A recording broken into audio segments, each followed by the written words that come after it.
Portanto, está. Okay. Então, muito boa tarde, sem mais delongas. Temos uma vasta audiência aqui na sala, ainda maior online.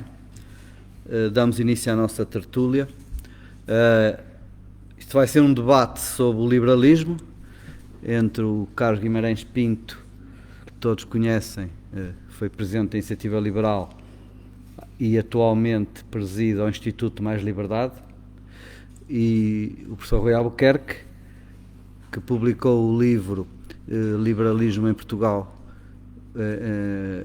1820, para celebrar os 200 anos do liberalismo. Esta tertúlia devia ter tido lugar em novembro passado, tivemos que adiar por força do confinamento. Já agora apresento-me também, eu sou Gastão Taveira, sou membro da Iniciativa Liberal e sou responsável pelo núcleo de Matosinhos, mas tendo uma costela vila-realense, com o sotaque vila-realense. Tenho vindo a tentar promover o núcleo em Vila Real, também foi adiado devido ao confinamento, é muito difícil lançar núcleos e reunir pessoas durante o confinamento, mas finalmente estamos aqui, penso que o núcleo irá avançar já dentro de 2 semanas, temos o plenário fundador e começa muito bem com esta tertúlia. Porquê hoje? Bom, devia ter sido em novembro, e escolhemos o dia 2 por uma razão muito simples. Hoje a cidade de Vila Real vai ter 2 grandes debates, um que é sobre, vai ser com o engenheiro Sócrates, como digno representante, ninguém melhor que ele para representar o socialismo português, e as suas consequências, já agora.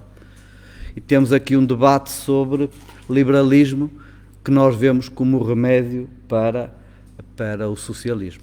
Aliás, na semana passada realizou-se a convenção do Movimento Europa e Liberdade, e eu gostei muito de umas apresentações que diziam que se conjugou em Portugal 2 coisas: o corporativismo que vinha do Estado Novo com o socialismo que veio depois do 25 de Abril. São as 2 coisas perniciosas. Pois eu acho que o liberalismo pode ser a solução para os 2. E começava com o Carlos desenvolver este tema. Achas ou não? Vamos e agora falam vocês. Muito boa tarde. Antes de mais, muito obrigado a todos que organizaram isto, muito obrigado pelo convite. É um prazer estar aqui em Vila Real, um dos núcleos que ficou por fazer. Ainda já está constituído, não está? Vai constituir durante 2 semanas, tem o plenário fundador. Fantástico, muito bem. Muitos parabéns. É o Pedro que está responsável. Não, quem está responsável? É o João Paulo, o Pedro. Fantástico. E o Luís Filipe. Muitos parabéns, então, por terem tomado essa iniciativa. Acho que é importante que o partido seja capaz de se descentralizar, até porque o Gastão estava a falar daqueles 2 fatores que se uniram: o corporativismo, que não acabou com o Estado Novo, o socialismo, que hoje temos cada vez mais, mas também há outro anti-liberalismo, outro princípio anti-liberal que há muito tempo que prepondera no país, que é o centralismo. E o liberalismo encontraria estas 3 perspectivas, de ver o poder político. Porquê?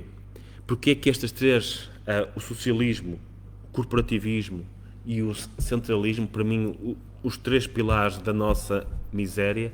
Porque é que estes são os 3 pilares da nossa miséria e porque é que o liberalismo deve, ou pelo menos pode, contradizer cada um deles? Eu acho que em relação ao socialismo, não vou entrar em grandes coisas, acho que grande parte da nossa mensagem na iniciativa liberal foi sempre do liberalismo em relação ao socialismo, e toda a gente percebe porque é que é assim, e percebem porque é que é assim, porque estamos num país com uma elevada carga fiscal, estamos num país em que o Estado se envolve em tudo, e é muito fácil de perceber porque é que a mensagem liberal contradiz esta perspectiva. Mas muitas vezes é complicado entender porque é que a mensagem liberal contradiz o corporativismo.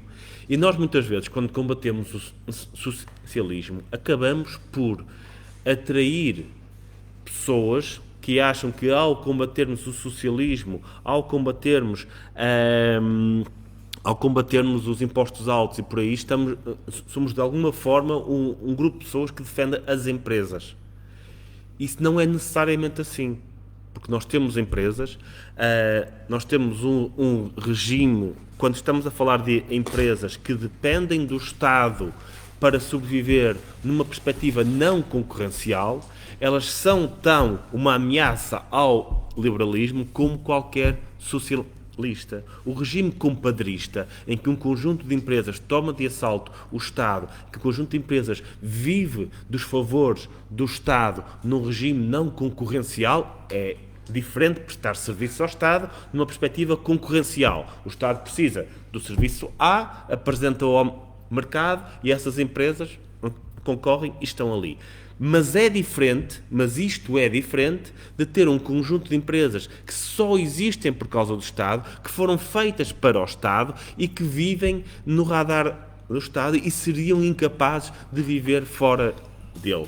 E mais do que isso, são protegidas da concorrência pelo Estado, pelas ações do Estado. Infelizmente, em Portugal, temos ainda muito disso. Tivemos ao longo de muitos anos na banca, aliás, ainda temos, não há... Eu digo isto algumas vezes que não é um bocado injusto dizer que a Caixa Geral de Depósitos é o único banco público, porque não é.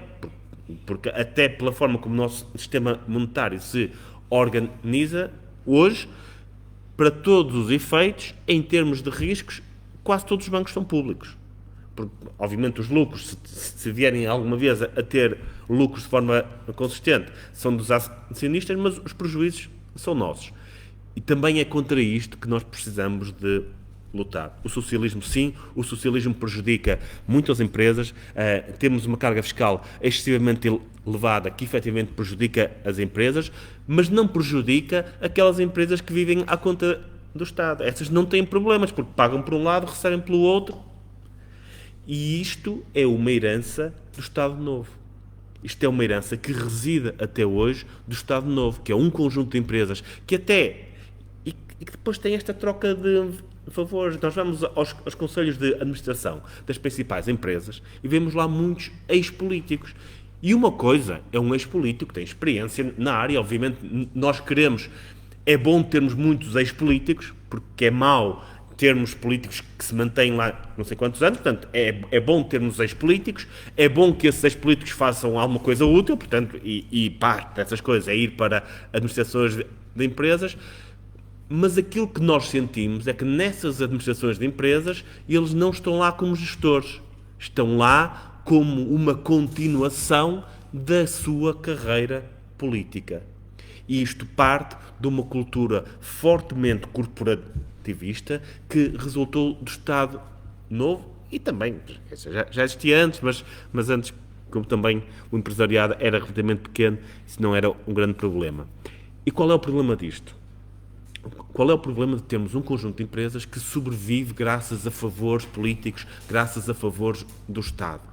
Isto interfere, primeiro, com a liberdade de cada um de nós de começar algo e sermos capazes, se formos melhores, se tivermos uma empresa melhor, de sermos capazes de competir com aquelas empresas que recebem ajudas do nada. Se eu fosse um melhor gestor de companhias aéreas, se eu tivesse um negócio hoje de uma companhia aérea para operar a partir de Portugal, não teria qualquer hipótese, porque há uma empresa que me faz concorrência e se tiver lucros, tem lucros, se tiver prejuízo, o Estado entra com dinheiro, pode ser menos eficiente, pode prestar um pior serviço, que era impossível para mim aparecer com um produto concorrencial melhor do que aquele.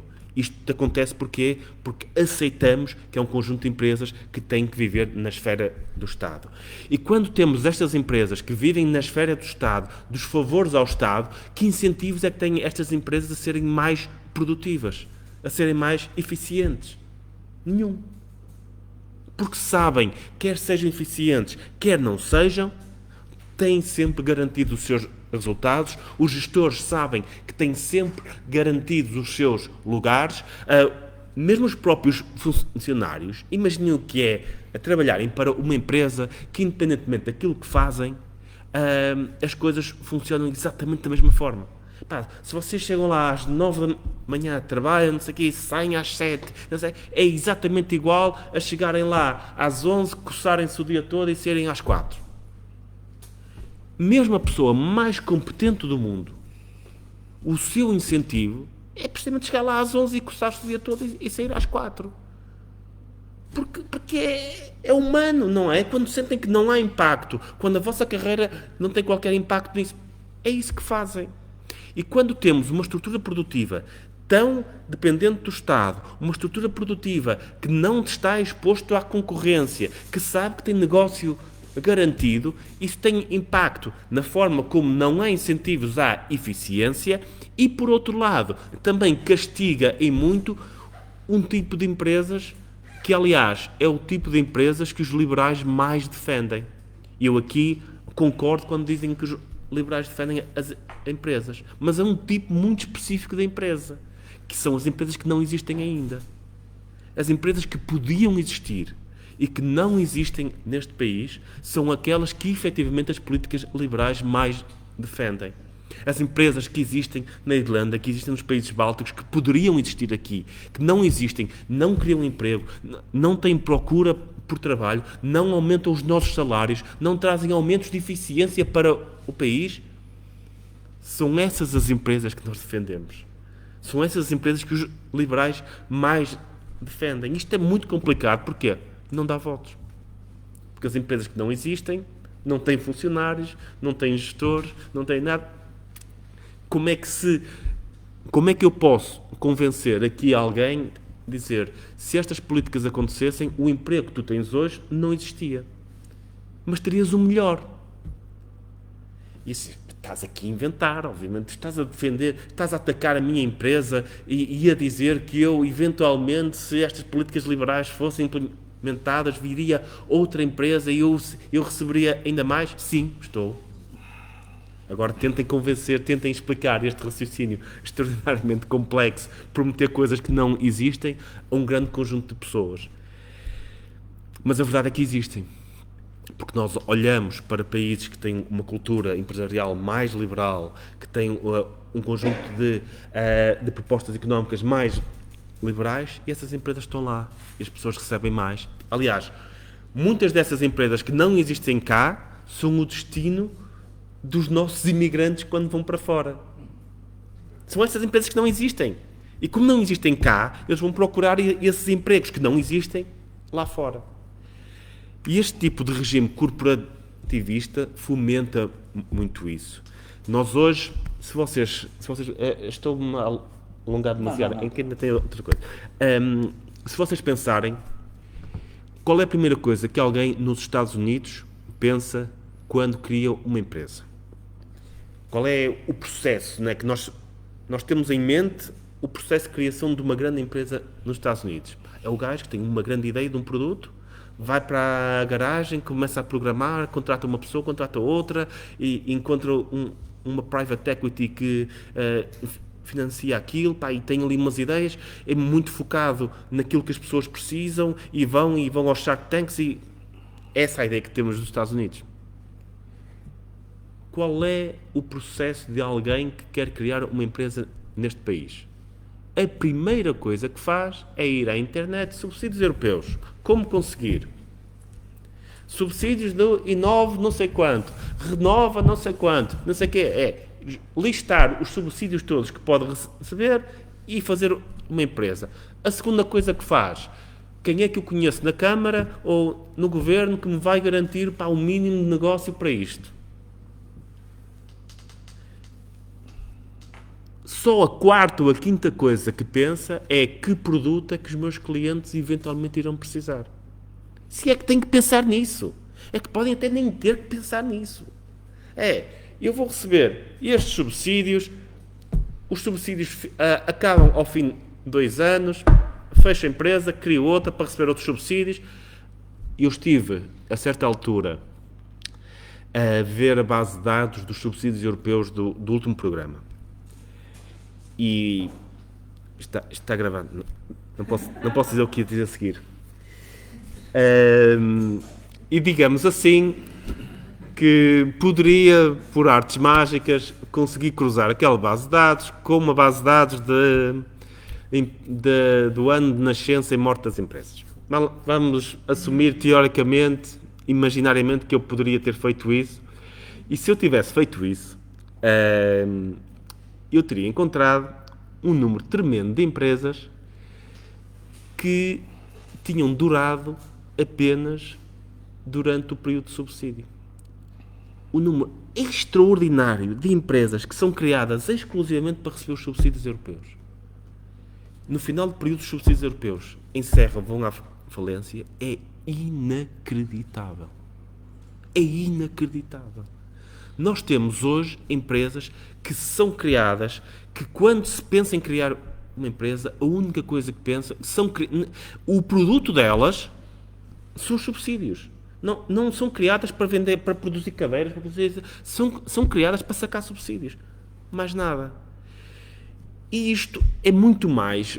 Vocês podem pensar, mas isso não importa nada, porque os subsídios são da Europa, não sei o que os paga, que se lixe. Mas isto é um desperdício de recursos tremendo. É que nós temos algumas das nossas melhores mentes. É que até para sacar subsídios é preciso ser um tipo inteligente, empreendedor.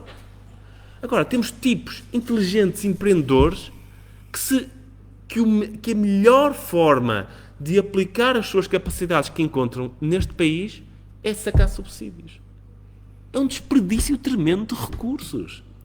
Genuinamente, temos escritórios de advogados que só se dedicam a isso, temos escritórios de consultores que só se dedicam a isso, temos empreendedores que a única coisa que empreendem, apesar de serem muito capazes e inteligentes, é formas de sacar subsídios. E isto afeta a produtividade do país, porque nós desperdiçamos recursos intelectuais, recursos, pessoas com capacidade. Eu não sei se foi o Rui, a certa altura, que disse, não, foi o Luís Rocha, que disse há uns anos uma coisa muito interessante e que eu discordei bastante na altura e cada vez concordo mais hoje, que se calhar era melhor para o país, da forma como os subsídios europeus são atribuídos hoje em dia, rejeitá-los mesmo, para que não se desperdice tanto talento na busca desses subsídios. Eu vou tocar agora no terceiro ponto, que é o centralismo, que até é um bocadinho menos consensual entre liberais, e é menos consensual porque a Revolução Liberal acabou, e o Rui sabe isso melhor do que eu, acabou a centralizar ainda mais o poder em Lisboa, o que é um bocadinho contraditório, e ainda hoje, quando se fala em algumas questões de descentralização, principalmente com liberais mais de Lisboa, é muito complicado passar este tipo de mensagem. O objetivo do liberalismo, se eu pudesse descrever assim, um objetivo muito geral, é aproximar o poder das pessoas. E o poder que estaria numa ONU, se aquilo tivesse soberania, é o mais distante possível das pessoas. À medida que vamos aproximando o poder das pessoas, essa coerção tem um efeito menor. Como é que eu ia te explicar isto? Se houvesse um imposto de 50% a nível mundial, era de uma violência brutal. Porquê? Porque ninguém pode fugir para Marte e escapar a isto. Se fosse a nível europeu, também era uma coisa brutal, porque é muito difícil para qualquer um de nós ter uma opção de sair da Europa e ir para a Ásia. Eu por acaso estive noutros continentes, mas isso é uma decisão muito complicada. Mas se fosse ao nível da Câmara Municipal, ou seja, se os impostos fossem definidos ao nível da Câmara, mesmo que fosse a mesma taxa, implicaria um nível de violência sobre o indivíduo menor. Porquê? Primeiro, cada um de nós tem muito mais impacto sobre quem é que vai ser o Presidente da Câmara do que quem é que é o Presidente da Comissão Europeia. Porque o voto conta mais, num Conselho normal são 20 mil pessoas a votar, portanto é 1 em 20 mil e não 1 em 200 milhões, como acontece para a União Europeia. Se não gostarmos, a possibilidade de mudarmos de Gaia para Espinho ou para a Feira é muito mais fácil do que mudar-se de Portugal para a Alemanha ou de Portugal para a China.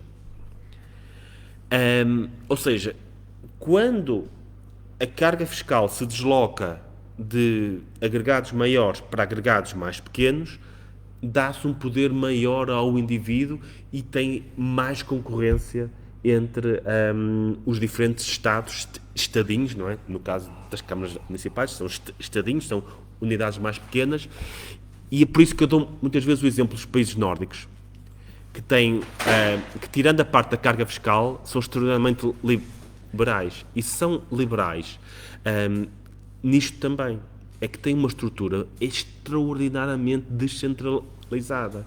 Eles supostamente têm um Estado muito maior do que o nosso, mas o Estado central de qualquer país nórdico é menos de metade do peso do nosso. O Estado central de qualquer país nórdico é menos de metade. Ou seja, é verdade que o Estado como um todo tem um poder maior, pelo menos a carga fiscal é maior lá, mas está muito mais desconcentrada, o que permite que alguém que queira morar mais longe da capital acabe por pagar menos impostos, tenha acesso a outro tipo de serviços e, mais do que isso, pode escrutinar, pode fazer um escrutínio de proximidade que, quando esse poder está no Estado Central, não é possível fazer. Nós muitas vezes falamos que os presidentes da Câmara são todos corruptos e há muita corrupção nas câmaras e por aí. Existe, com certeza, existe muita corrupção nas câmaras. Mas há um motivo para nós pensarmos isso. É porque é muito mais fácil descobrir esses casos. E é muito mais fácil porque está ali muito próximo. Porque se o Presidente da Câmara comprar um Porsche, no dia seguinte toda a gente sabe. Nós tivemos um primeiro-ministro que vivia como vivia e, se calhar, se não tivesse sido um ou outro descuido, até hoje não sabíamos que tinha havido corrupção. É verdade, porque o escrutínio é completamente diferente, consegue-se esconder muito melhor o tipo de... A corrupção que se faz no Estado Central é muitíssimo mais fácil de esconder do que aquela que se faz no poder local e tem consequências brutalmente piores. Portanto, quando descentralizamos, aumentamos o escrutínio, aumentamos as liberdades de escolha que as pessoas têm, porque se não gostam num concelho podem ir para outro, podem mudar de concelho muito mais facilmente. E depois tenho uma última questão que tem a ver com o corporativismo que falei há pouco. Quanto mais poder se concentra no Estado Central, mais oportunidades se abrem para nepotismo e corrupção. Porquê? Porque se concentra... O Estado português é muito grande, mas não é só grande. É grande em dimensão, mas muito pequeno em termos de concentração de poder. Hoje, grande parte das decisões que têm um peso tremendo no PIB, estamos aqui a falar dos 50% que o Estado domina, mais os 20%, diretamente pelos impostos, mais os 25% que domina por serem empresas próximas do poder, se calhar conseguimos listar aqui 30 pessoas que sozinhas dominam 75% do PIB do país. E se calhar essas 30 pessoas vivem nos mesmos 10 km². E conseguimos concentrar tanto poder num território tão pequeno e, acima de tudo, num único círculo social, que é isso que acontece hoje em dia.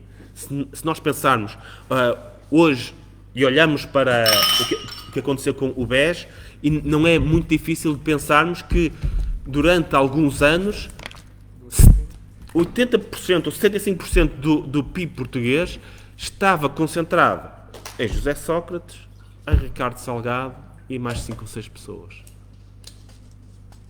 Mas isto só pode acontecer porque temos poder altamente concentrado no Estado Central, que por sua vez está concentrado em Lisboa, que por sua vez é extraordinariamente pequeno e responde a círculos sociais muito pequenos. E quando temos tanto poder no mesmo círculo social, é muito fácil haver corrupção, porque há laços de confiança muito grandes, não é? Quando é muito mais fácil corromper ou ter um circuito de corrupção entre 10 pessoas em que se confia do que tê-lo espalhado pelo país todo em pessoas que não se conhecem e que um pode sair fora e por aí fora.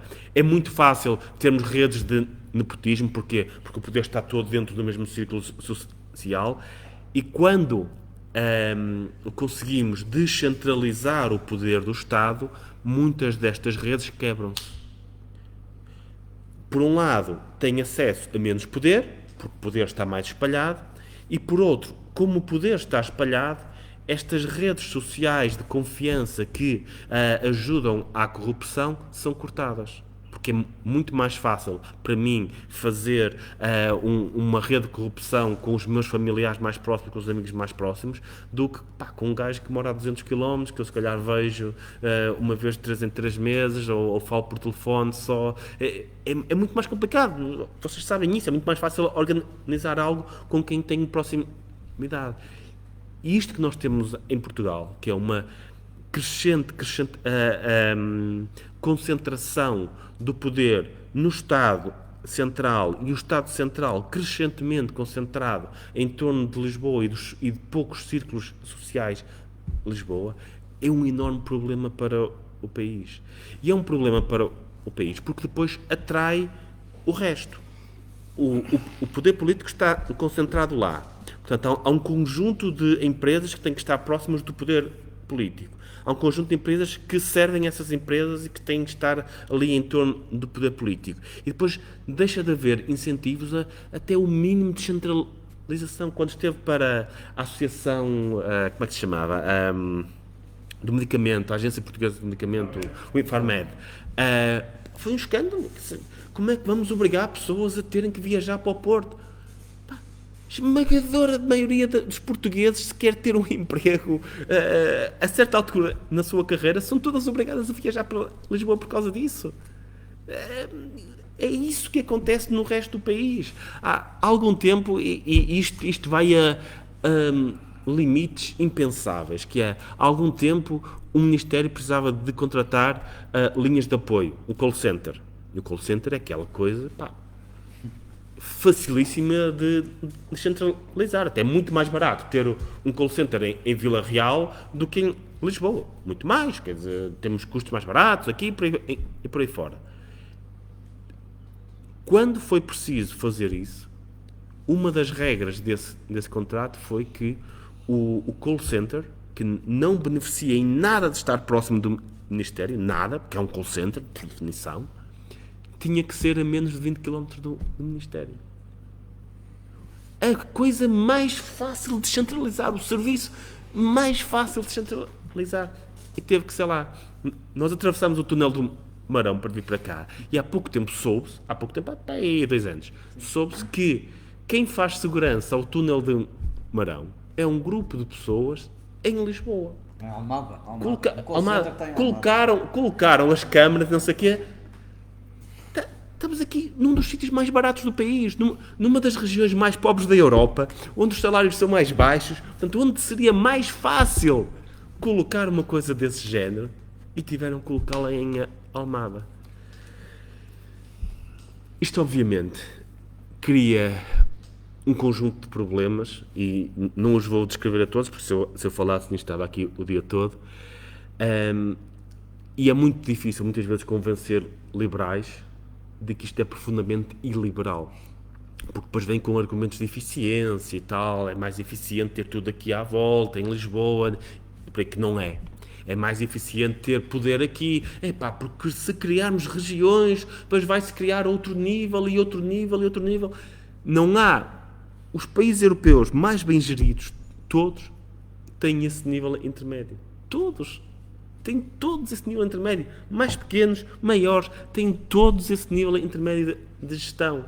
E isso faz-me lembrar aquilo que o Bloco de Esquerda diz em relação a ter privados a prestar serviços de saúde e de educação, que é, mas depois temos que pagar um lucro. Essas empresas vão ter lucro. Portanto, vai ficar mais caro para o Estado ter PPPs ou ter empresas privadas a prestar cuidados de saúde, porque eles têm que ter lucro, e como têm que ter lucro é mais caro. Mas o lucro é aquilo que pagamos por uma gestão eficiente. E ter empresas a prestar cuidados de saúde que têm 2 ou 3% de lucro, aqueles 2 ou 3% ficam-nos extraordinariamente mais baratos do que ter gestores públicos que desperdiciam 10 ou 20% dos recursos.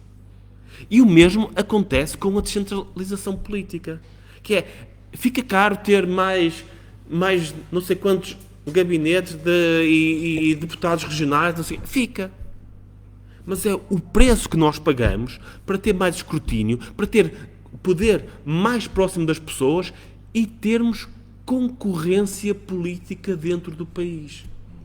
E se quiserem, perguntem às pessoas nas regiões. As regiões autónomas dos Açores ou da Madeira. Perguntem a qualquer pessoa lá, da esquerda à direita, se abdicaria do poder regional que tem.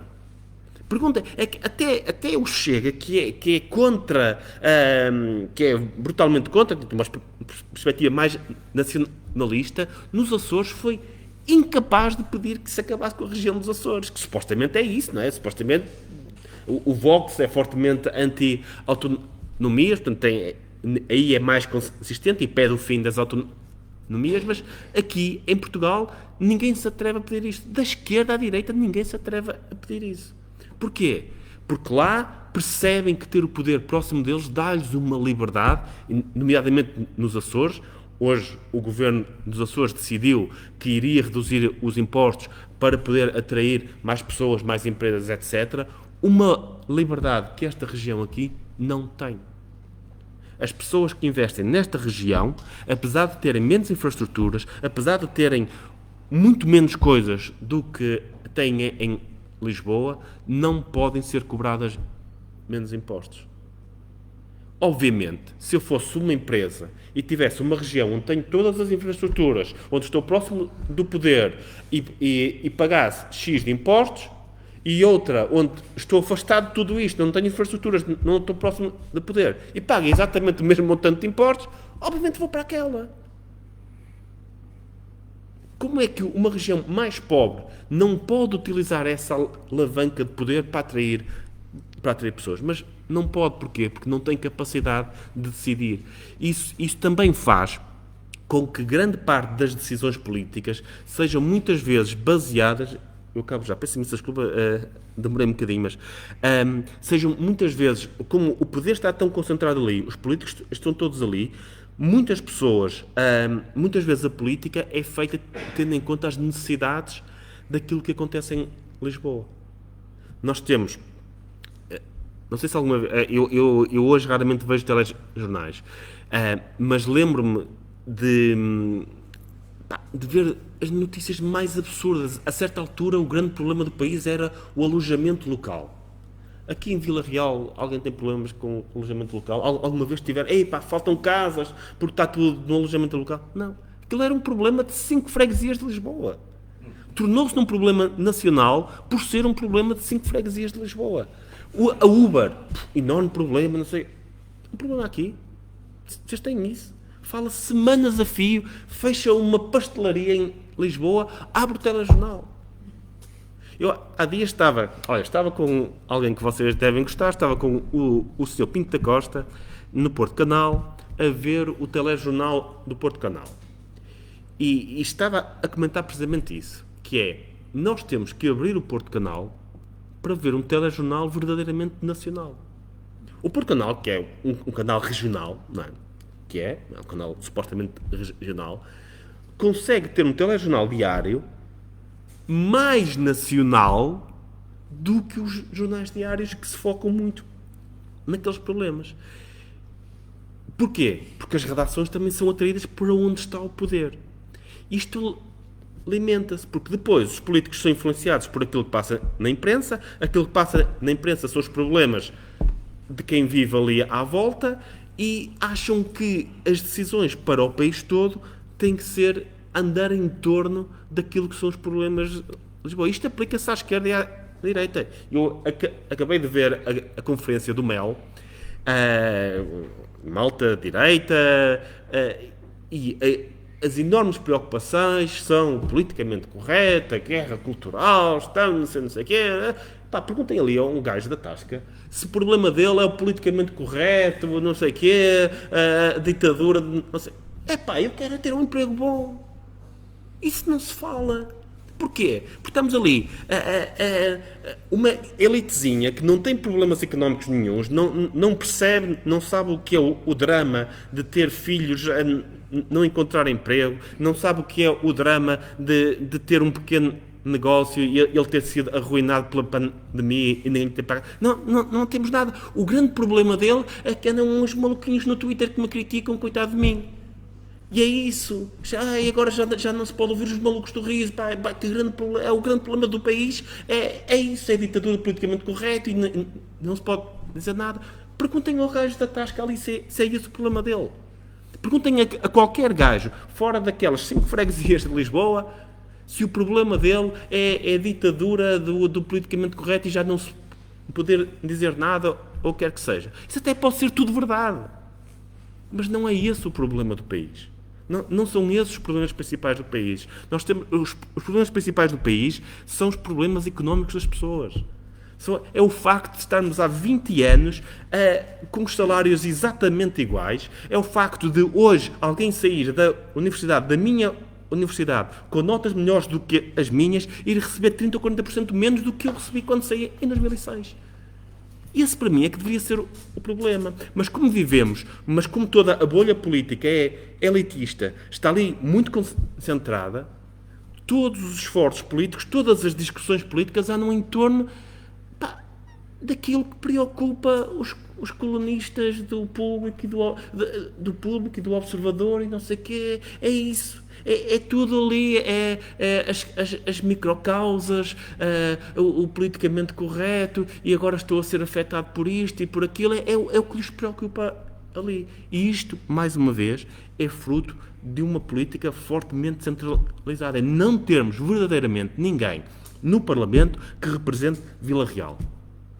Temos lá uns deputados que são eleitos por Vila Real, mas que já há muito tempo que não representam Vila Real, que não representam Bragança, que não representam Castelo Branco. Porquê? Mas temos lá deputados que representam Madeira e os Açores.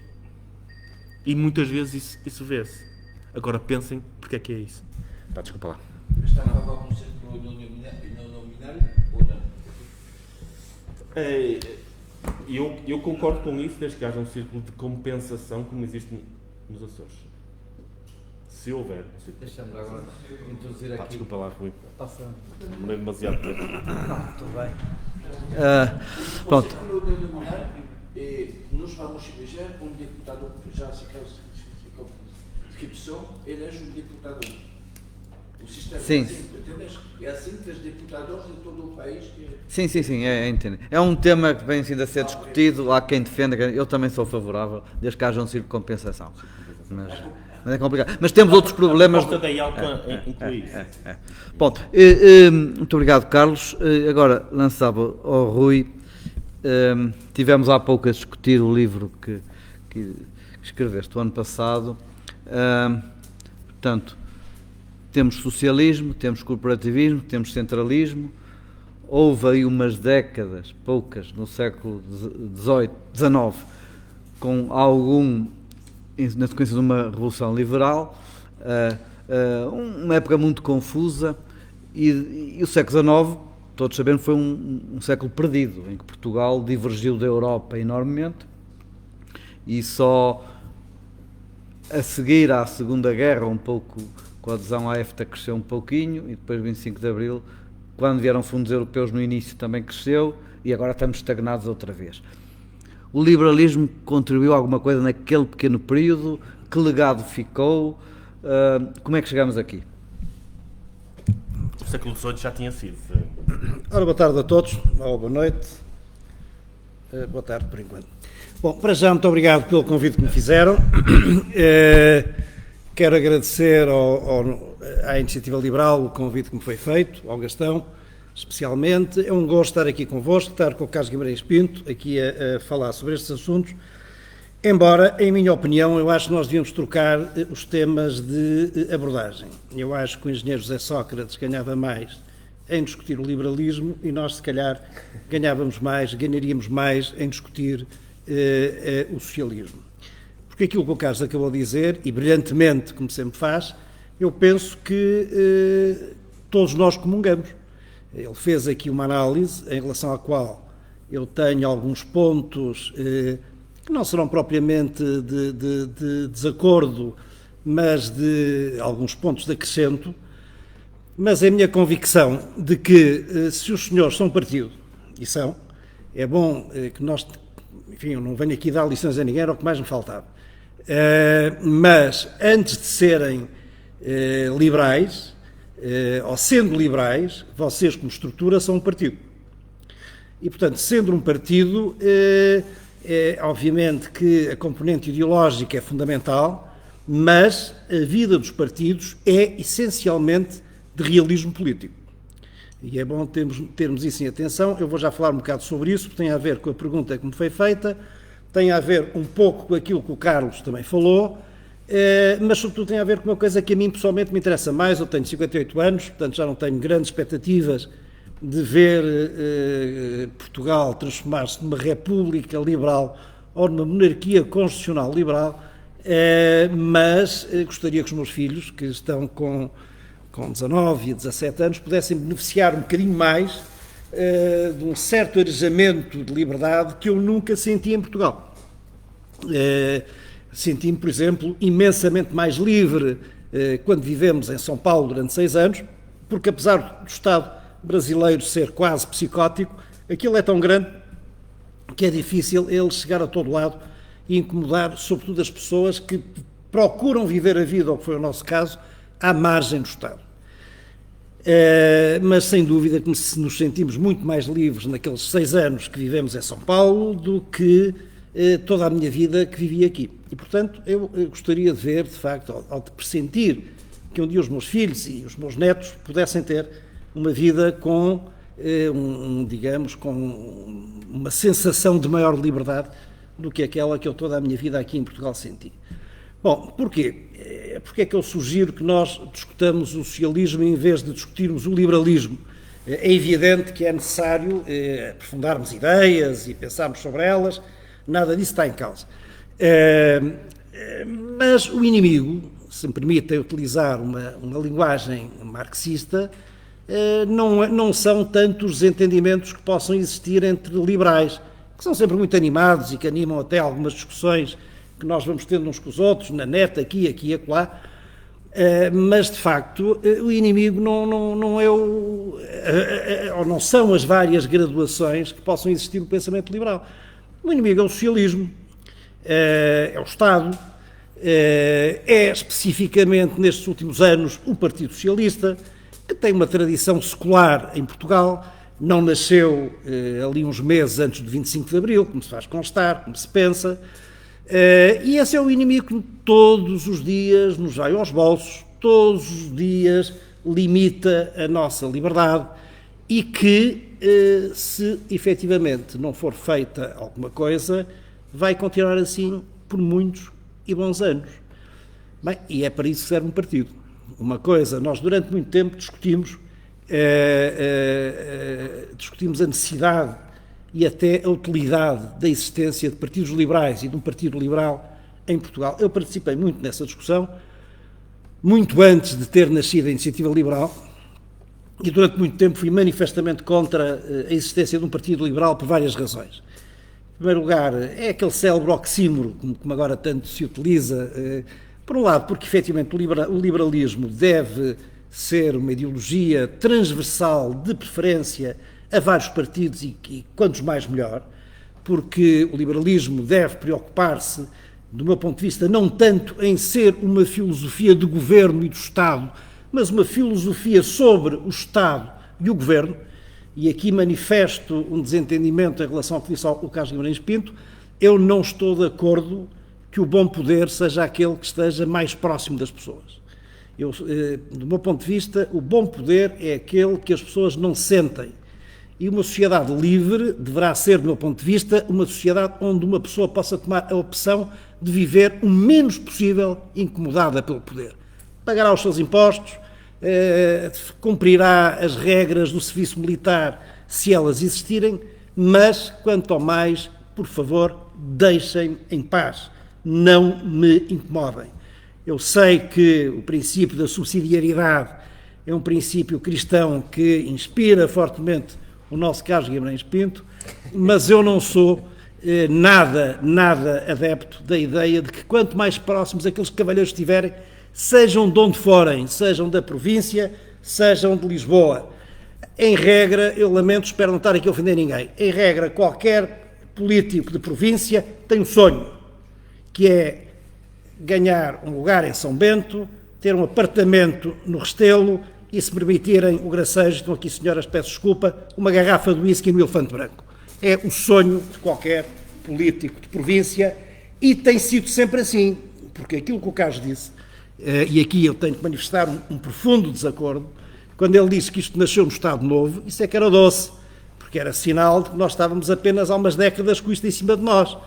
Se nós formos ler o que dizia, o que escreveu o Alexandre Herculano, em meados do século passado, nasci no século XX, em meados do século XIX e alguns anos depois, aquilo que aqui o Carlos disse, andou o Alexandre Herculano aos berros a escrever e a dizer, por causa do centralismo. Por causa do centralismo, ele manifesta a sua grande admiração por aqueles países, por aquelas nações como a Inglaterra, que são países que vivem num espírito de descentralização e em que o Estado está descentralizado. Resolveu alguma coisa? Não resolveu. E o Alexandre Herculano foi um político liberal, cartista importante, embora depois tenha abandonado o cartismo, porque se zangou com o Costa Cabral. Mas isto vinha a pretexto do seguinte, reparem, este diagnóstico está feito há muito tempo e, portanto, eu não concordo que isto tenha nascido no Estado Novo, isto nem sequer nasceu na monarquia liberal. Por exemplo, eu sugiro-vos, se é que não leram ainda, uma biografia política curta, muito bem feita, do Fontes Pereira de Melo, escrita pela Maria Filomena Mónica. O Fontes Pereira de Melo, como sabem, é o político da regeneração, portanto, da segunda metade, que marca essencialmente a segunda metade do nosso século XIX, em que o nosso regime constitucional estabiliza ali a partir de 1851, e a senhora, que é uma boa investigadora, a Filomena Mónica, foi estudar Fontes Pereira de Melo e a certa altura escreve lá mais, quase no fim da biografia, diz assim: consultei toda a correspondência disponível, obviamente, entre todos os políticos do fontismo, do século XIX. Em todos eles, mais tarde ou mais cedo, encontrei sempre a mesma coisa. Políticos da oposição a enviarem cartas aos políticos do governo a pedirem-lhes favores, habitualmente para empregar A, B, C ou D, e anos mais tarde, os políticos que estavam no governo, agora na oposição, a pedirem favores àqueles que lhes sucederam no governo. E todos eram satisfeitos. Todos os pedidos foram satisfeitos. Por isso, este compadrio, esta relação de promiscuidade, aliás, nós temos aqui um homem que ainda está vivo, o Zé de Lino Maltês, que escreveu uma coisa em que diz isto: se nós formos olhar para os nomes de família, das 200 famílias mais influentes do atual regime, vamos encontrá-las na monarquia constitucional. Por isso, o diagnóstico está feito. O diagnóstico está feito e agora perguntamos assim: nós liberais somos a favor disto? Claro que não somos. Somos contra isto. Agora, como é que se sai disto? Okay? Como é que nós podemos contribuir para fazer alguma coisa que acabe com isto? Porque eu não estou para estar aqui a amassar-vos muito mais tempo, porque se nós começarmos a olhar, isto tem uma explicação. Não foi apenas o Dr. Salazar que veio aqui de Coimbra para Lisboa centralizar o país. Isto tem uma história e, aliás, eu, do meu ponto de vista, acho que um dos grandes equívocos da história da história de Portugal foi lançado precisamente pelo Alexandre Herculano, e aí estou em desacordo com o meu amigo Carlos Novaes, que o segue profundamente, mas o Alexandre Herculano tinha uma visão que eu acho que era idílica da nossa baixa Idade Média e do período até do início da nossa época moderna, do início da construção, já aquela parte final da construção do Estado moderno português, em que ele achava que havia por este país fora inúmeras forças vivas locais, os municípios, que batiam o pé à coroa e que impunham localmente um poder forte, avesso e contrário ao poder da coroa. Eu a isso respondo o seguinte: desde o Dom Afonso II, desde o início do século XIII, que a coroa portuguesa fazia inquirições às terras senhoriais. Desde o Dom Afonso Henriques, que a moeda privada em Portugal dava pena de morte. E, do meu ponto de vista, o ambiente municipalista medieval e medieval tardio e moderno português não era muito diferente do atual. E nós sabemos que, invariavelmente, os príncipes conspiravam com alguns poderes locais para atacar a aristocracia e, às vezes, entendiam-se todos uns com os outros, e boas ou muitas cartas de foral foram emitidas precisamente para fazer com que as populações se virassem contra a aristocracia. Portanto, nós nunca tivemos em Portugal, do meu ponto de vista, uma tradição de poder local. Fomos quase sempre um Estado pendurado no Estado. Fomos quase sempre, aliás, eu ainda fiz a primeira classe e a segunda classe, não sou assim tão velho como isso, ainda a fiz no Estado Novo, e era motivo de orgulho das professoras da primária dizerem o seguinte: Portugal foi o primeiro Estado moderno da Europa e, quiçá, do mundo.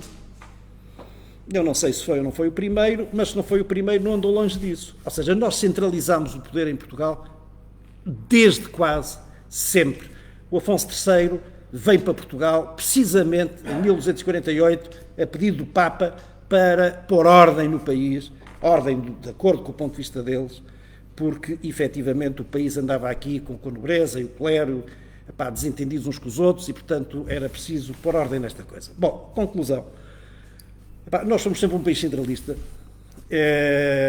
Somos um país que sofre, enfim, desse problema, que não deixa, de facto, as várias parcelas do território desenvolverem-se, afirmarem, crescerem, tudo isso. Somos um país socialista, do meu ponto de vista, também desde há muito tempo. Há uma frase que eu, se me permitem, é minha, que é muito antiga, não vale nada, mas que hoje em dia é muito utilizada. Eu costumo dizer que em Portugal a direita é de esquerda, e efetivamente aqui entramos numa outra questão que para mim é uma questão pertinente, porque nós estamos a falar dentro de uma realização que pertence a um partido político, que é o Iniciativa Liberal, ou Iniciativa Liberal. Eu confesso que eu não sei o que é que vocês preferem. Eu costumo chamar-vos a Iniciativa Liberal. Há 2 dias ou 3, comentei não sei onde que o Iniciativa Liberal, porque achava que me ficava melhor e que se calhar seria menos contestado, e apareceu lá alguém e disse: isto eu não gosto que me chamem o Iniciativa. Está bem, pronto. Mas eu acho que é assim que vocês chamam, é o Iniciativa. Como é que é? É o Iniciativa Liberal ou a Iniciativa Liberal? Não brinques com os professores. Pois hoje em dia não convém brincar com estas coisas, o melhor é vocês chamarem a Iniciativa Liberal e o Iniciativa Liberal, que é para não ofenderem ninguém. Portanto, é capaz de ser... estou a falar. Eu acho que é capaz de ser a melhor solução. Agora, vamos lá ver. Primeira questão. A questão das ideias, sem dúvida, importantíssima. Segundo lugar, a questão do partido. Um partido de ideias, sem dúvida, fundamental. Mas um partido serve, independentemente das ideias, que traga, boas ou más, da melhor maneira, que tenha de as difundir e as defender e de convencer as pessoas delas. Um partido serve para conquistar e exercer o poder. Ponto final. E quem pensa que um partido serve para uma coisa diferente, desculpem, anda aqui enganado. Um partido político... Isso quer dizer com realismo político? Claro. O poder e os poderes, porque o poder é constituído por vários poderes. E dentro da conquista de poder, isso depois é outra questão que a gente já vai conversar, porque essa a mim interessa naquela perspectiva que eu vos disse no início, que é ver do outro mundo de preferência se os meus netos, de preferência também graças a vocês, têm um ambiente mais arejado que aquilo que eu tive a minha vida em Portugal. Bem, porque a questão das ideias é muito importante e nos últimos 20 anos, muito graças à internet, fez-se efetivamente uma defesa das ideias liberais que nós em Portugal de facto não conhecíamos, porque o nosso liberalismo, isto ainda aqui há a questão do Gastão, o nosso liberalismo oitocentista não foi um liberalismo ideológico.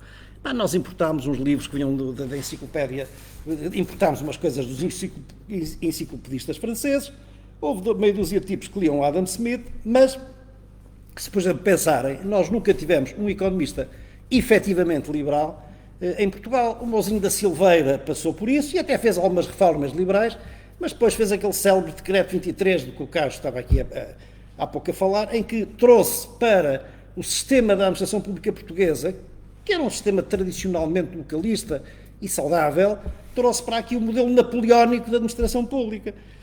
E, portanto, ele achava que era um liberal e tinha coisas, efetivamente, que era um grande respeitador da propriedade privada, por exemplo.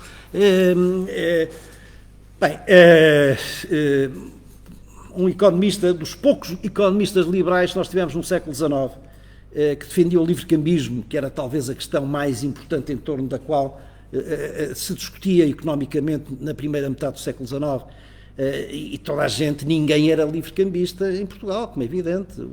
E o Oliveira Marreca, que foi dos primeiros economistas, talvez, que lia o Adam Smith e que defendeu o livre-cambismo, fez isso durante alguns anos e acabou a defender exatamente o contrário. O César das Neves, agora estou a confundir com este. Não é César das Neves católico. Carlos, ajuda-me que agora estou. Como é que se chamava o economista? O nosso grande economista miguelista era o César. O José. Isto, não reparem que a idade é terrível. Como é que se chamava? O vosso economista? Caramba! Estou a falar ali com o Carlos Novaes. Como é que se chama? Então não sabes. Toda a gente sabe. Como é que se chama? Eu recupero já. Sim, eu digo-te o nome, e não era só economista. Eu penso que foi ele que escreveu o discurso de legitimação do Dom Miguel nas Cortes de 28. Parlamento. Bem, não interessa, mas ele costumava dizer, ele que passou ainda no século XX, havia quem defendesse que este homem, cujo nome, por evidente decrepitude mental, neste momento me está a escapar, este homem costumava dizer, que passava por, como eu vos disse, ainda por ser um espírito economicamente liberal, este homem costumava dizer que há uns pândigos na economia que dizem que a melhor maneira de nós enriquecermos será abrir as nossas fronteiras, como se os Estados que estão lá fora tivessem alguma... Enfim, esta era a mentalidade. Quando nós chegamos ali ao fim do século XIX, o homem, o Oliveira Martins, que era um espírito superior, o homem que escreveu belíssimos livros de história, para mim o melhor livro de história romanceada que eu li até hoje, foi o Portugal Contemporâneo. Oliveira Martins, a certa altura, suscitou nestes termos a questão do caminho de ferro. E dizia assim, é preciso ter muito cuidado, porque o caminho de ferro é excelente para nós levarmos mercadorias daqui para o estrangeiro. Mas temos de ter atenção que também serve para trazer mercadorias do estrangeiro cá para dentro.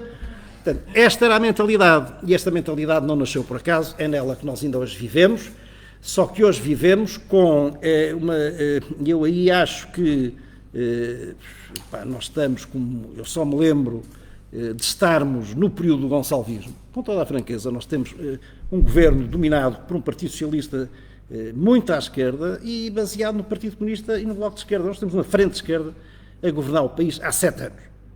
Há 7 anos. E quando nós vemos, foi aqui falado, e este assunto interessa, quando nós vemos aquela grande convenção do Mel, de onde se esperava, onde aliás o Carlos esteve o ano passado, e este ano não esteve, e bem, isto aliás uma private joke aqui entre nós os dois, nós durante muito tempo andámos a discutir se era melhor fazer um partido liberal, se era melhor fazer um think tank que ajudasse a difundir as ideias liberais, porque nós estamos aqui, conhecemos-las, defendemos-las, aceitamos-las, mas a maior parte das pessoas que está lá fora desconhece-as, e é preciso explicar a essas pessoas que o socialismo é uma perversão da natureza humana e que lhes faz mal a eles, aos filhos, aos netos, a toda a gente.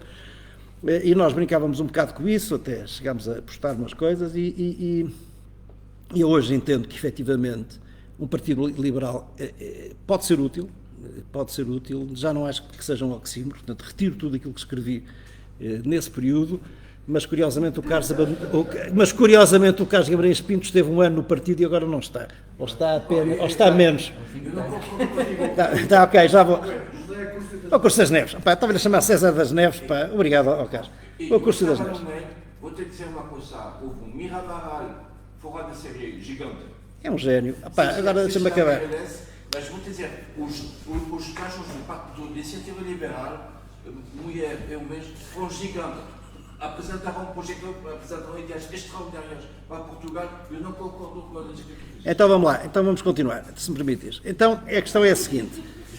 Não, por amor de Deus, estamos aqui para discutir uns com os outros. Agora, vamos lá. Portanto, a questão para mim é esta, sem dúvida nenhuma, difundir as ideias é fundamental, e eu ouvi com muita alegria que o Carlos Guimarães Pinto está a fazer uma coisa que é necessária que é absolutamente necessária. Criou um think tank com o objetivo de difundir as ideias liberais e, muito inteligentemente, direcionado até para uma certa juventude, porque, de facto, isto ou se começa de pequenino ou nunca mais se endireita o pepino, como se costuma dizer. Porque quando um tipo chega à universidade, e sobretudo se chega à universidade sem ter uma ideia do que é efetivamente o socialismo, do que são as consequências económicas e sociais do socialismo, nunca mais endireita. E, portanto, é uma ideia brilhante. Carlos, parabéns. No que for possível ajudar, contas comigo. E agora, atenção, a atitude do Carlos não significa que ele não esteja de acordo com a necessidade da iniciativa liberal. Ele continua com essa presunção, mais do que justa, que é também a minha. Agora vamos ao que interessa, se me permitirem. E o que é que a mim me interessa? Foi feita aí há uns dias... está ligado. Foi feita aí há uns dias uma convenção do MEL, onde o Observador teve a generosidade de publicar um artigo que eu intitulei Quinto Império, onde estava tudo à espera que o desejado descesse e viesse reunificar, qual rei Artur da Távola Redonda, reunificar a direita portuguesa para finalmente fazer aquilo que é necessário fazer. Que é uma coisa tão simples quanto isto, é dizer assim, pessoal, aqui o pessoal são os eleitores, está aqui o Partido Socialista, o Bloco de Esquerda e o PC, há 7 anos que andam a governar isto, tem um projeto político clarinho, e nós temos outro, pode ser mais clarinho, menos clarinho, mas é preciso apresentar ao eleitorado uma alternativa que dê 115 mais um deputado. Sem isto, o socialismo vai continuar a governar Portugal. Sem isto, e agora vamos ao que interessa, eu sou um defensor da democracia, mas eu não acredito na democracia representativa. Lamento imenso. Só se desilude quem tem ilusões. Se nós estamos, e agora entramos aqui no realismo outra vez, se nós estamos à espera de eleger deputados com um grau elevado de pureza ideológica, seja liberal, seja o que quer que seja, desenganem-se. Porque o jogo do poder e o jogo da política são terríveis e são anímicos e viciam. E dizia uma figura que todos nós admiramos, o Lord Acton, dizia: todo o poder corrompe. E depois acrescentava: e o absoluto corrompe absolutamente. Mas eu fico pela primeira metade da frase: todo o poder corrompe. E, portanto, o que é que pode um partido liberal fazer para nos tirar o socialismo de cima? Porque o meu valor essencial da democracia é um valor negativo.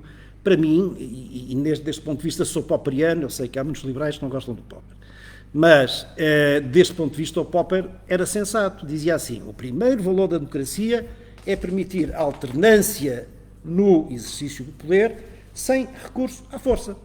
Portanto, isto é o valor mais importante da democracia. E quando nós vemos, num país que se presume democrático, um governo tempo demasiado no poder, temos que prestar atenção e fazer tocar uma campanha de alerta. O Partido Socialista governa-nos há 25 anos, quase ininterruptamente. Desses 25 anos, houve 7 de um governo miserável do Dr. Durão Barroso, que foi eleito com a promessa de fazer um choque fiscal e que mal se alçou no poder, a primeira coisa que fez foi subir impostos e pedir muita desculpa ao país com aquela esfarrapada desculpa de costume que não estava à espera de encontrar aquilo que encontrou. Foi sucedido pela anedota do governo do Dr. Santana Lopes, de quem eu gosto pessoalmente, mas eu gosto dele, mas o governo foi uma anedota.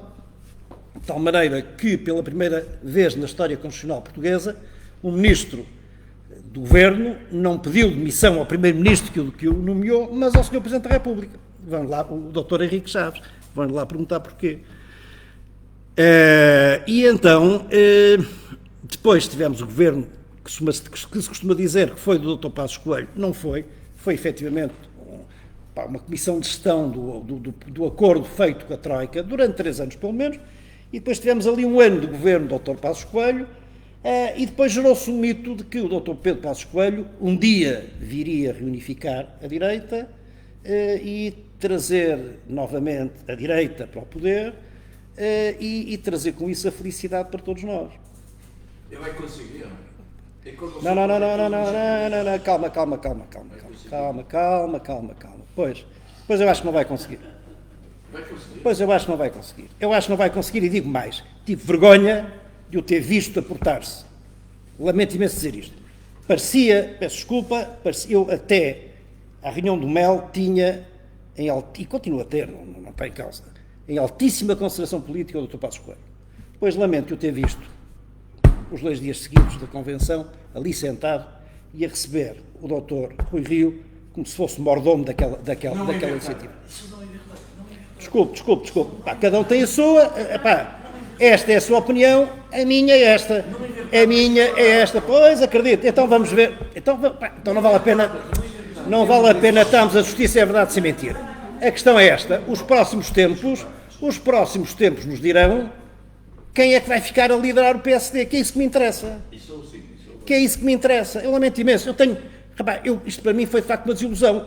Mas foi, e é preciso perceber que nós vamos ter eleições no PSD em janeiro do próximo ano, e não sei se vamos ter eleições legislativas antecipadas ou não, mas se elas não forem antecipadas serão em 2023. Eu pergunto, quem é que vai liderar o PSD? Bem, não me interessa, não é também por isso que aqui estamos. Aquilo que me interessa agora é o seguinte, eu quero dizer isto, vamos lá. Eu acho que aquilo que aconteceu na Convenção do MEL, ou que aconteceu antes, ou que está a acontecer, ou que vai acontecer depois, é suficientemente grave para que nós provavelmente possamos vir a ter mais 6 anos de Partido Socialista à frente neste país. E eu gostava de saber o que é que a Iniciativa Liberal tem para contribuir para que isto não aconteça. E quero acrescentar o seguinte, há uma outra velha discussão, que é aquela velha discussão sobre a esquerda e a direita, e saber onde é que está o liberalismo. Se está na esquerda, se está na direita, se está cá em cima, se é uma coisa neutra, se é uma coisa que vai buscar princípios e valores à esquerda, se vai buscar princípios e valores à direita, e eu até estou de acordo que se calhar no pensamento liberal clássico nós encontramos, e que até o pensamento liberal clássico, até se calhar podia ser catalogado relativamente a uma certa direita ultraconservadora como um pensamento de esquerda, mas até posso admitir que a dicotomia já esteja relativamente ultrapassada, se é que alguma vez foi uma coisa muito atual. Mas, e agora falando apenas para quem está num projeto de poder, que é um partido político, as pessoas gostam muito de simplificações. E as pessoas habituam-se historicamente a esta dicotomia da esquerda e da direita. Eu faço-vos um desafio. Deem-me um homem que seja socialista, social-democrata, comunista, maoísta, que não diga que é de esquerda. Um. Todos. Eu não conheço ninguém que seja social-democrata para a esquerda que não diga que é um homem de esquerda. Bem, e quando nós temos no governo do país uma frente de esquerda e que vai continuar, a Mariana Mortágua disse há 2 dias ou 3 o seguinte: não haverá crise política. Quem tinha a ilusão de fazer cair este governo nos orçamentos e tal, desengane-se. Não vai haver crise política. E a seguir, se a direita, ou se aquilo que vocês quiserem chamar, ou seja, para mim a direita são todos os partidos que não estão no governo com o PS. Se são mais ou menos liberais, se são mais socialistas ou menos socialistas, não me interessa. Neste momento, o que me interessa é que tirem o PS do poder. Está há tempo demasiado no poder. Eu já acabo, mais 6 ou 7 anos do poder e isto fica uma república mexicana do PRI, socialista, e nunca mais tudo aquilo que o Carlos Guimarães Pinto acabou aqui de dizer é para esquecer. Se escusam de pensar em liberalismo. Porque o Partido Socialista sabe fazer muito bem a destruição de qualquer ideia de liberdade. Então, o que é que eu vos quero dizer? Pois a dicotomia está velha, a dicotomia está gasta, a iniciativa liberal, peço desculpa, não é direita, tem coisas do lado, tem coisas do outro. A consequência disto vai ser muito simples. Vai ser porque a política tem horror ao vácuo. A política tem horror ao vácuo. E, reparem, o Partido Social Democrata do Dr. Rui Rio, em relação ao qual o Dr. Pedro Passos Coelho disse que não tem nada a dizer, e uma coisa o Dr. Pedro Passos Coelho entender, e a meu ver, bem, que ainda que ele vá para o poder no PSD, não conquistaria já uma maioria absoluta, mas caramba, o Aznar esteve não sei quanto tempo para ganhar as eleições em Espanha.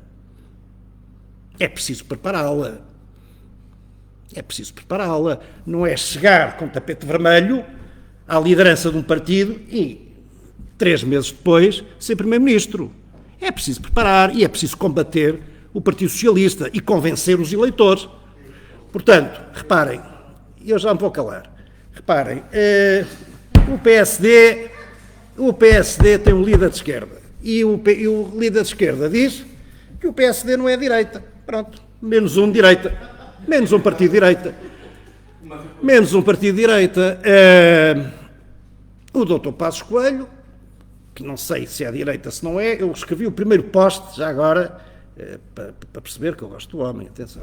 Eu escrevi o primeiro post de um blog, que foi o primeiro blog, não sei se depois houve mais algum, de início de candidatura do Dr. Pedro Passos Coelho à liderança do PSD. Também só escrevi um, não escrevi mais nenhum. O título do post era Liberais de todos os partidos unidos. Pronto. Era esse título. Estava eu convencido que o Dr. Passos Coelho, e ainda hoje estou, que é um homem com convicções liberais, sem dúvidas nenhumas. Agora, reparem, o Dr. Rui Rio é social-democrata. Chefia o partido que, historicamente, nesta República, chefiou sempre qualquer alternativa de governo ao Partido Socialista. Não haja ilusões. O Dr. Passos Coelho é liberal, mas acha que o tempo dele ainda não chegou. Não está interessado na liderança do PSD. O CDS é a direita, mas não se nota. Não é a direita do CDS, não se nota o CDS. Quer dizer, não se nota. Não pensa em economia, também não pensa em nada. O líder também não tem idade ainda para estar a pensar em muitas coisas. Pronto. Sem querer ofender ninguém. A iniciativa liberal não é a direita. A direita vai ficar para o Chega. Ok? Portanto, os senhores preparem-se, os senhores preparem-se. Eu sei o que estou a dizer, e não me engano. Você vai ver. Não, pois não. Então escrevam o que eu estou a dizer, se tiverem uma caneta eu posso emprestar. O Chega vai ocupar o espaço da direita eleitoral em Portugal. Sim, mas isso são pelo menos 15%. E, portanto, se a Iniciativa Liberal está preocupada com o crescimento de um partido com laivos, xenófobos e com um partido complicado, preparem-se porque vão contribuir para lhe entregar o poder. Sabes, estamos num momento de história tremendo e impressionante. Uma sociedade que está a desabar, sociedade anglo-saxona está a desabar, vamos ter problemas financeiros gravíssimos. Portugal vai ter toda a sua classe média agora, a classe média que vai perder poder de compra, uma coisa muito grave. Já começou, vai ser terrível. Estamos no momento da história, não é qualquer. E o liberalismo veio salvar, que foi Thatcher, veio salvar... Isso é importante, já agora te interromper. Pensem bem nisto. Sempre que nos últimos 50, 60 anos o liberalismo teve uma palavra a dizer numa governação que pode ter tido os seus defeitos, sem dúvida nenhuma, mas com aspectos positivos nos Estados ocidentais, foi sempre que se conseguiu entender com partidos conservadores. O reaganismo nos Estados da América, o thatcherismo do Reino Unido e em Espanha a Aliança Popular. Essa é a via. Se querem influenciar o poder, se querem tirar o Partido Socialista do poder, e lamento imenso, essa é a prioridade. Sem isso não há ideias liberais. Sem isso não há ideias liberais. Querem fazer isso? Comecem a pensar que é necessário conciliar o vosso liberalismo, que é o meu. Já escrevi milhares de páginas sobre liberalismo, já escrevi muita asneira, mas algumas coisas que eu acho que ainda acertei. Com uma estratégia de poder que passe por... não quero dar lições a ninguém, era o que mais faltava, mas é olhar para aquilo que aconteceu nos outros países. E se nós estivéssemos num país normal, com governos de centro, esquerda, centro-direita normais, que nos permitissem manter um certo distanciamento saudável do poder, para podermos afirmar as nossas ideias com mais calma e tudo isso, mas nós estamos sob um governo de frente de esquerda há 7 anos e sob uma governação socialista há 25. O país, como disse o Carlos muito bem, não cresce há 25 anos. Não cresce há 25 anos. Portanto, qual é a prioridade? Tirar o Partido Socialista do poder. Que é a regra da alternância democrática. Quer dizer, isto não é fazer um golpe de Estado contra o Partido Socialista, até é estimar o Partido Socialista, que eu acho que vai por maus caminhos. E tem lá melhor gente do que aquela que o governa neste momento. Por fim, em relação ao Chega, não tenho dúvidas nenhumas que vai lá chegar. Aliás, o nome é o que é.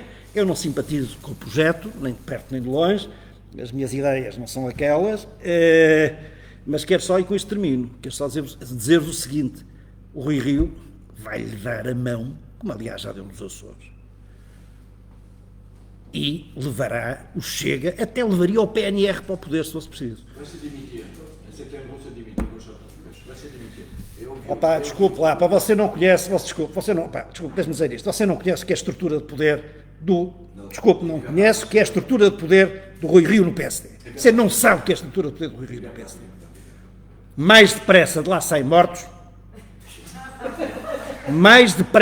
saem mortos, fisicamente mortos, do que entregam o partido, seja a quem for. Não vai haver isso. Mas não é. Pedro Passos Coelho estava a aplaudir a organização de todo lado. O Rio estava lá. Quem vai fazer a lista de deputados vai ser o Rui Rio. E quem vai tomar... Quem lá está? Eu. Como é que você se chama? Desculpe. Jean-François. Jean-François. Quem é líder do PSD é o Rui Rio. Você acha que ele se vai embora em setembro? Diga, se você me disser o ano, daqui por uns anos... Jean-François, vamos discutir isso ao jantar, está bom? Ok? Pronto. O objetivo era discutir liberalismo ou ideologia, o mínimo. Estamos na Realpolitik, que também é importante. Pronto. E acho que é importante. No fim do dia isto conta. É curioso que eu também assisti a esse diálogo. Eu há 4, 5 anos saí de Lisboa e fui viver para a minha terra natal, no Porto outra vez, portanto assisti àquelas tertúlias que nós participávamos, os 3 e mais alguns, e na altura, antes da iniciativa liberal, falava-se muito nisto, não é? Havia, como é que eram os entristas, é melhor ter liberais espalhados pelos outros partidos, ou é melhor fazer um partido liberal? Pronto. Eu estava mais do teu lado, e quando o Carlos de não achar que um partido liberal não fazia muito sentido. Mas deixa-me acabar. Eu acho que o partido liberal é fundamental. Mas mudei quando o Carlos ascendeu à liderança do... Ele sabe disso. Quando ascendeu à liderança do... Ascendeu aos céus. Não posso dizer desceu, também desceu é que é dos céus, cara. Ascender não, é da terra, não é? Foi um movimento de baixo para cima, desculpem lá, vocês não vão encontrar. Pronto. É devedor do nosso mérito. Pronto. E portanto aderi. Mas eu acho que as duas coisas são válidas. São os dois são muito úteis haver liberais noutros partidos e neste momento acho que a iniciativa liberal, de um ponto de vista muito pragmático, eu acima de tudo sou pragmático, também tem mudado um pouco o discurso em Portugal, quanto aos impostos, quanto à liberdade, ultimamente, enfim, mas tenho alguma crítica, mas os liberais têm que pensar livremente, eu penso pela minha cabeça, não pela dos outros, mas deu sem dúvida já deu algum contributo. O Carlos fez o pleno, conseguiu dar uma orientação claramente liberal à iniciativa liberal, que na minha opinião não a tinha, por isso não aderi, e agora está num think tank o Mais Liberdade. Uma das coisas que me chocou na última semana foi ver um gráfico com a literacia financeira nos vários países. E eu sei que o Mais Liberdade vai contribuir muito para acabar com isso. Isso é terrível, é das coisas que, enquanto não se atacar isso de frente, vai ser muito complicado. E a verdade acho que sim, e a verdade é que temos aqui ao lado, não é, o tal primeiro-ministro que não se pode dizer o nome, ex-primeiro-ministro que não se pode dizer o nome, que eu me recordo de uma das escutas foi apanhado a discutir com o contabilista e não sabia distinguir o IVA do IRS. Não, ele ficou indignado quando o contabilista lhe disse que ele tinha que devolver o IVA, porque o IVA que ele cobrou no serviço não era dele. Mas esse é o primeiro-ministro liberal por excelência, o homem que não gosta de impostos. Sim, mas eu desconfio que não é o único, deve haver outros, se calhar o atual também não sabe. Bom, mas eu passava agora ao Carlos, como é que acha que se pode combater isto, tornar os eleitores portugueses mais conscientes face às opções que têm?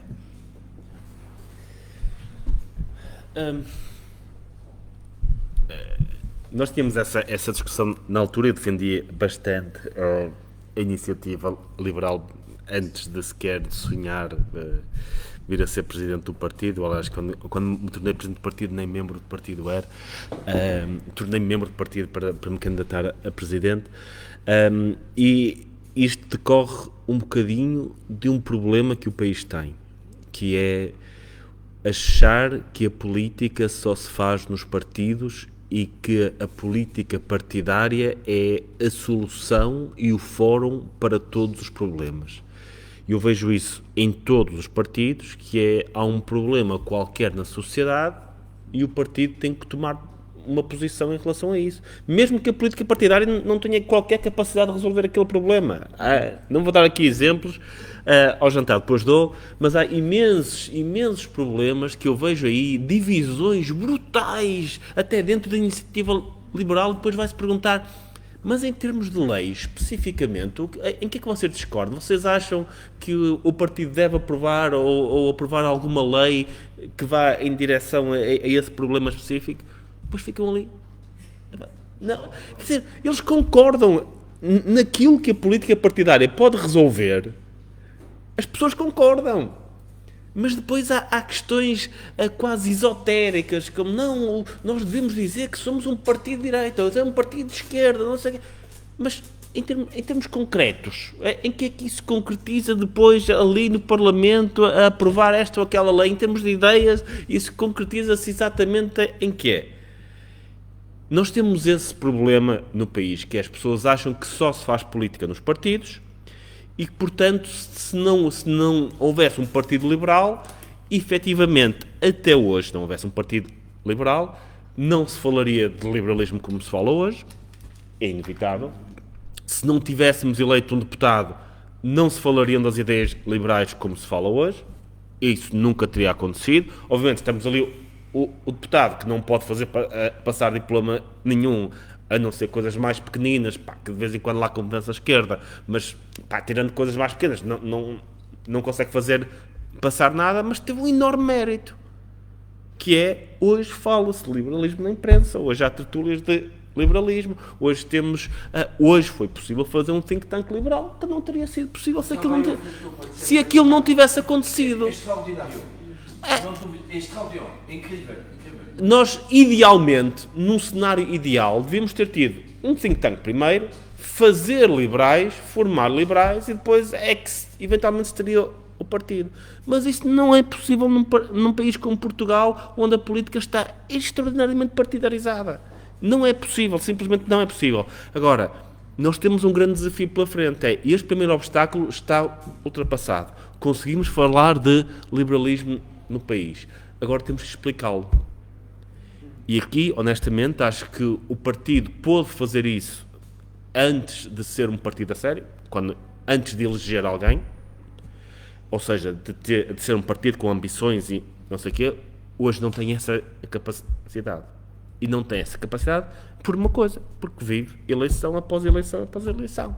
Acabaram-se as legislativas, presidenciais, o que é que vai ser? Quem é que vai ser? Acabaram-se as presidenciais, autárquicas, quem é que vamos ter candidatos em todo o país, daqui e lá.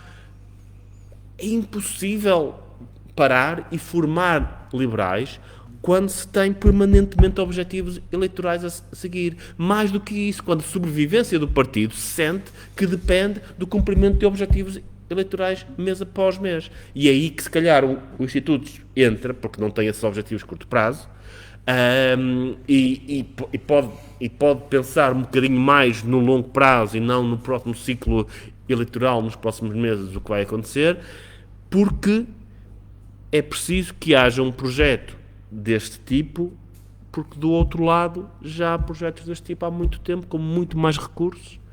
Nós vamos pensar num SES, o Centro de Estudos Sociais de Coimbra, que é onde nascem todas estas ideias absurdas que nós temos no país. Recebe 60 milhões de euros. E eles estão a trabalhar nisto há décadas.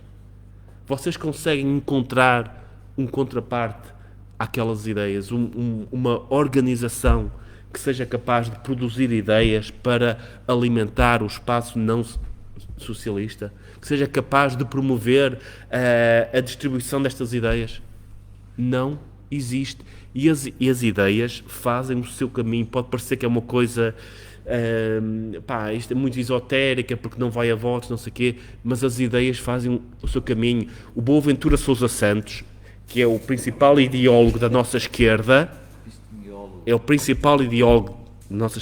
aquelas ideias fazem o seu caminho. Vocês não se lembram, mas há uns meses pintaram lá umas estátuas por causa do colonialismo e não sei o quê, uma coisa dessas.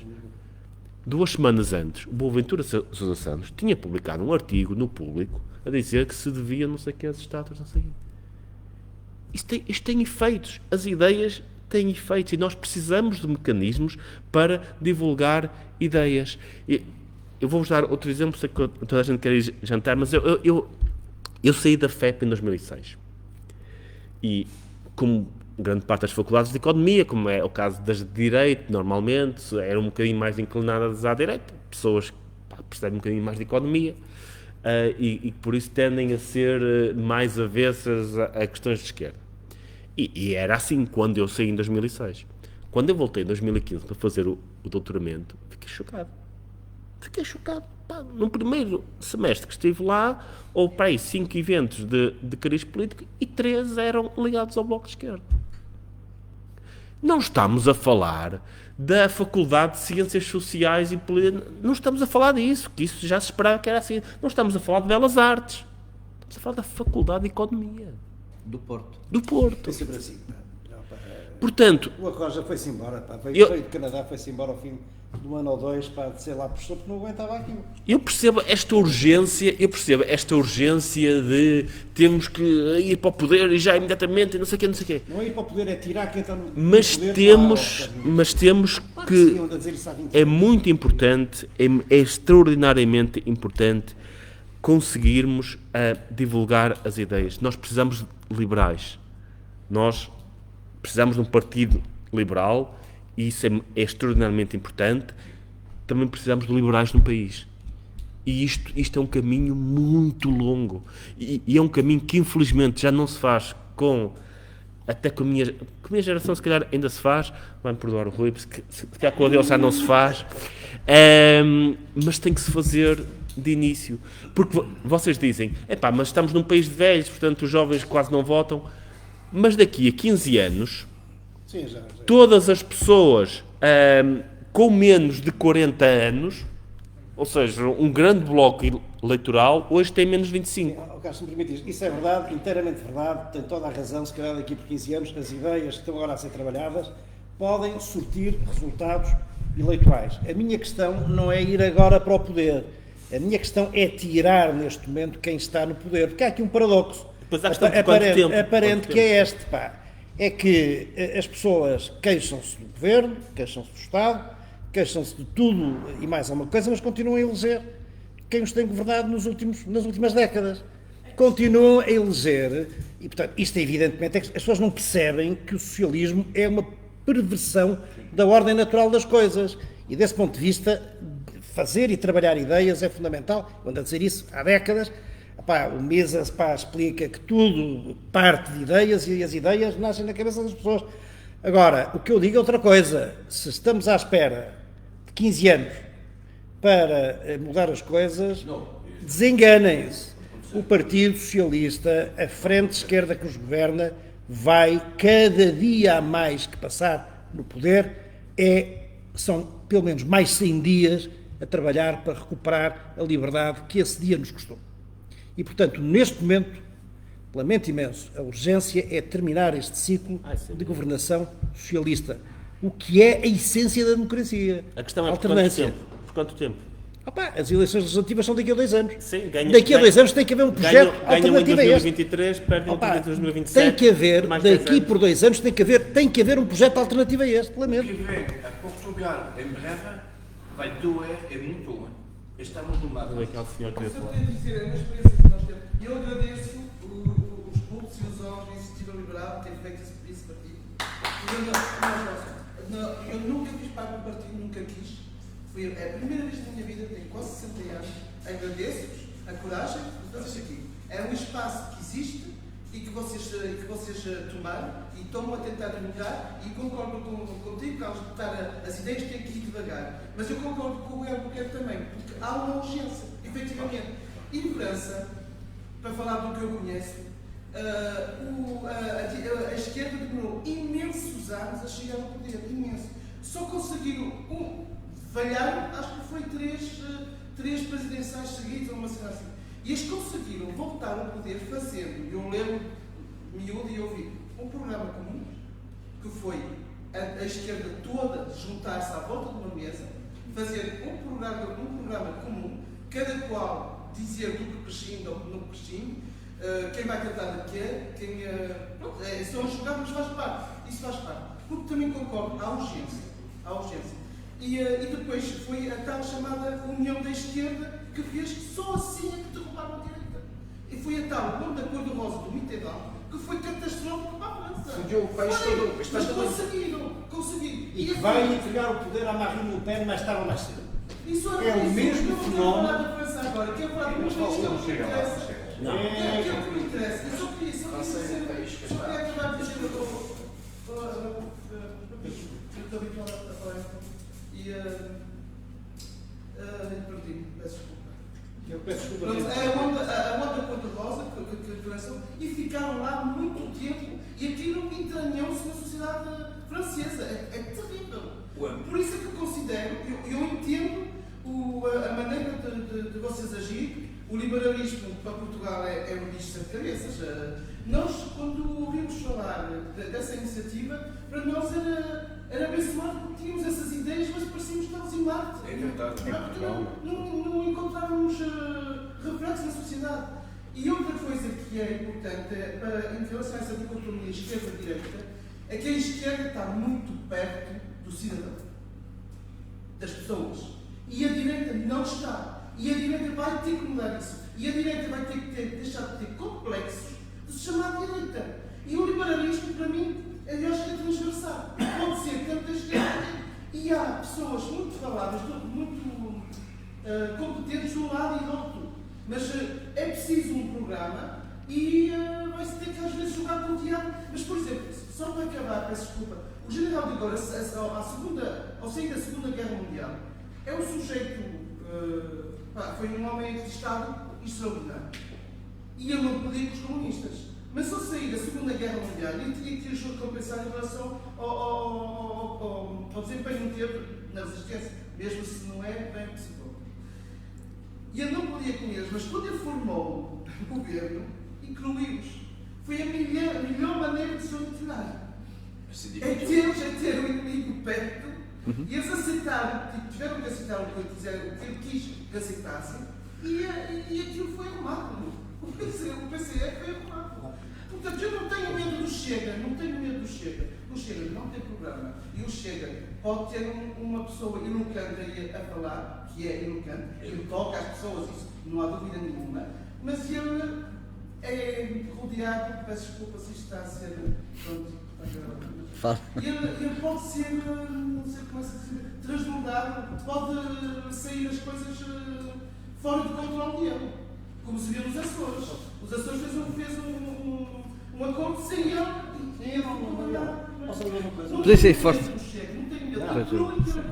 Só dizer uma coisa, uma frase muito breve ou duas para dizer o seguinte. Em primeiro lugar, eu nestas coisas não falo com simpatias, quer dizer, não falo do Chega ou deste, daquele, tento ser o mais objetivo possível. Agora, quanto à questão da esquerda e da direita, é uma questão que eu acho que é importante que os liberais meditem, é que há aqui uma diferença fundamental. Há inúmera direita que é socialista, que é estatista, mas toda a esquerda o é. Não há à esquerda ninguém que não defenda o Estado como elemento moderador e redistribuidor. Toda a esquerda o defende, da esquerda mais light à extrema esquerda. E na direita, apesar de tudo, onde existe inúmera gente que pensa como esta gente também, ainda há pessoas na direita que pensam que o Estado está a mais. É o meu caso, por exemplo, que sou direita. Portanto, não neguem, como se não neguem uma ciência que desconhecem. Bom, acho que está na hora de encerrarmos. Agora, eu como moderador, mas vou deixar aqui o meu cunho pessoal, não é? Esta questão da esquerda e direita, claramente a IEL, economicamente é de direita, no aspecto político, se não há dúvida nenhuma, vamos ser claros. Neste momento, creio eu, e é a minha opinião, os outros aspectos são menos importantes. Portugal, se virmos o ranking de liberdade económica da Europa ou da OCDE, nós estamos cá em baixo. Liberdade política, estamos a descer, infelizmente, com a separação de poderes, com estas coisas todas que estão a acontecer. Na liberdade social, estamos cá em cima, estamos acima da Irlanda, mas muito acima da Irlanda, estamos muito abaixo em liberdade económica. E a maior óbice ao exercício da liberdade social é a pobreza, não são as leis. Mais uma vez caímos na liberdade económica. Sem liberdade económica não há crescimento, sem liberdade económica não diminuímos a pobreza e, portanto, a liberdade social pode estar lá nas leis todas que quiserem, mas um pobre não pode exercê-la. Enfim, isto é a minha resposta ao que dizias, Rui. Pronto, mas a solução não é fácil, estamos num imbróglio muito grande. Queremos, ao mesmo tempo, tirar os socialistas do poder e, ao mesmo tempo, sabemos que a prazo tem que ser, com alguma educação das pessoas, discutir ideias. O Carlos esteve nos dois lados. Infelizmente, uma grande tristeza que tenho é não ter sido eleito deputado, mas pronto, é o que é. Um efeito positivo. Mas tem um efeito positivo. Pronto, portanto, encerramos aqui, não há conclusões evidentes. Muito obrigado a todos e à audiência, foi muito participativa também. Obrigado. Mas, outra vez, o trabalho que vocês conseguiram fazer em tão pouco tempo é absolutamente extraordinário. E eu fiquei muito feliz nisso. Parabéns. Obrigado. Podes desligar.